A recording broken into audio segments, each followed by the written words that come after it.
and skank the night away. One love. That's Wednesdays, 9 through to 11 p.m, live on SECKLOW Sounds. It's a top, Mr. Selector.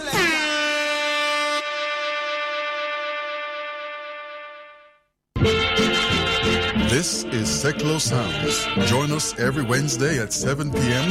for 1 hour in the company of Harry and Edna on the wireless, exploring all aspects of the vintage scene and playing tip-top gramophone tunes. Harry and Edna on the wireless, Wednesdays at 7 p.m. on SECKLOWSounds.org. Jolly good.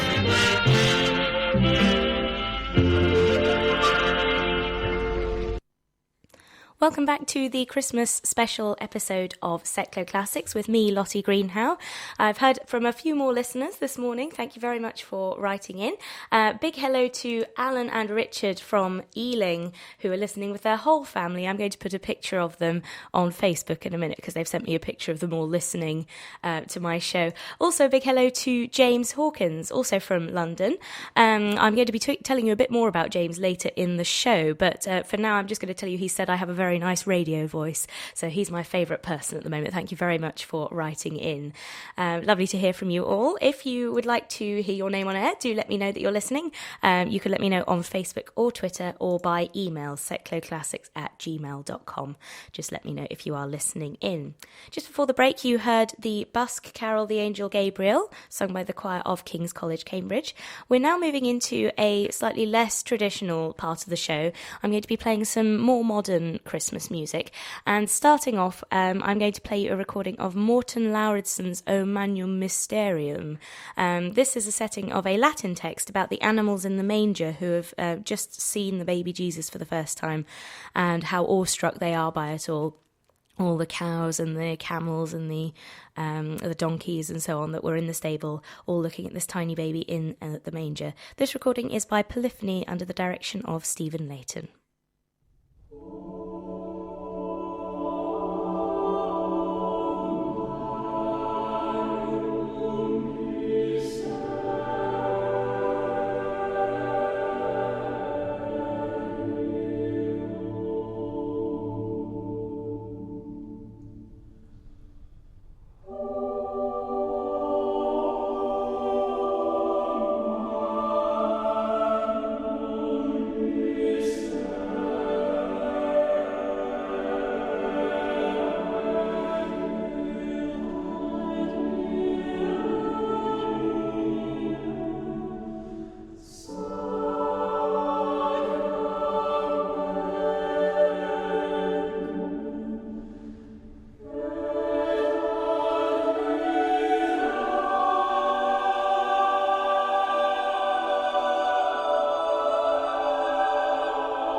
Isn't that just the most beautiful piece of music? That was O Magnum Mysterium by the American composer Morten Lauridsen.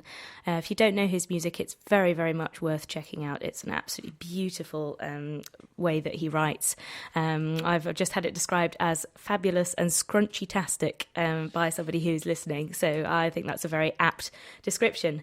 And it is very seasonal. Like I said, it's about the animals in the manger looking at the baby Jesus for the first time. I've got two movements of Benjamin Britten's Ceremony of Carols coming up next. This is one of his most famous works, scored for 3-part treble chorus, solo voices and harp. I'm playing two of the movements that just feature the choir and harp. There are 11 movements in total, and the text comes from the English Galaxy of Shorter Poems. It's written in Middle English, so there's some funny words going on. I'm going to be playing the second movement and the 10th movement. So the second movement is called Welcome Yule, which in normal English is Welcome Yule. So we're saying welcome to Christmas time. And the 10th track is called Deo Gratias, which means thanks be to God. I'm going to play them back to back. This recording is by Christ's College Chapel Choir under the direction of David Rowland with the harpist Lorette Pope.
That was Welcome Yule and Deo Gratias from Britain's Ceremony of Carols. Hello again to Sarah Lockwood, who says that she has sung that one a long time ago, apparently. I've got a bit of a confession to make. I'm actually on that recording that I just played. That was recorded in my first year at university by my chapel choir. You can't hear me very well. I'm somewhere in the middle of the sopranos, second sopranos, having a lovely time singing this beautiful, beautiful Britain. I've got one more piece of Britain to play for you before we take another short break. This is his setting of A Hymn to the Virgin. Now, this is scored for a large choir and a solo quartet who provide a sort of echo to what the main choir is singing. Half the piece is in English and half of it is in Latin. And again, it's about the Virgin Mary and her journey through to the birth of Christ. I think it's absolutely stunning, and here it is.